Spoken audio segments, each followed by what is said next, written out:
Today is July 10th. Today's quote is entitled, "It's Our Fault." We may blame our body for our struggles because the senses are so agitated that they disturb our Krishna consciousness. However, material desire exists within the subtle body, and the body was given to facilitate those material desires. So it is not the fault of the body, it is our fault.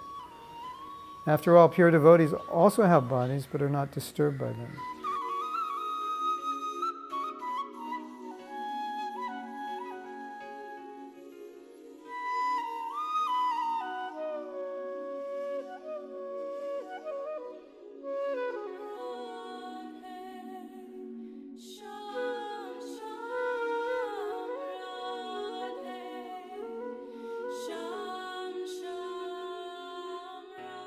So there's two aspects of this. One is there is definitely disturbance in the physical body, which may cause us to feel helpless and feel like, well, I'm not really in control, it's not really my fault.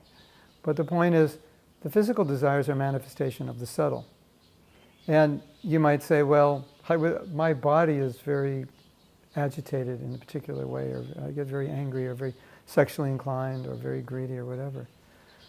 But we were rewarded a kind of body because of our subtle body, because of those desires in the past. So if we're blaming the body, it's not really the fault of the body, because it's the subtle body that's creating those agitations in the physical body. Yes, the physical body does get agitated hormonally in different stages. We become hungry, sexual desires there, we become angry and so forth. But the subtle body has control over that. Thoughts affect us on a physical level. So it would be foolish to blame our physical pushings of our body and then feel helpless. Well, I just have strong urges of my body. But to actually understand it's the subtle body that's creating the urges, and that we can control those urges. And if we control the subtle urges, which are our thoughts and desires, then the body comes down. We do have more control than we often think we have. Sometimes we give in to the urges of the body when we actually have more control than we think. So, just a simple thought that don't blame your physical desires on your body and feel yourself helpless because of the strong pushings of the senses, but understand it's the subtle body where those desires originate, and then the gross body is just carrying out those subtle desires. So this is verified by science.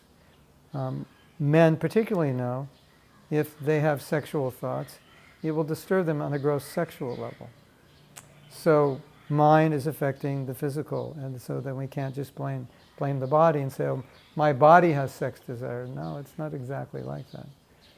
It's generated by the mind initially, or it's a carryover of some scars from a past life. So let's look at it and see what happens.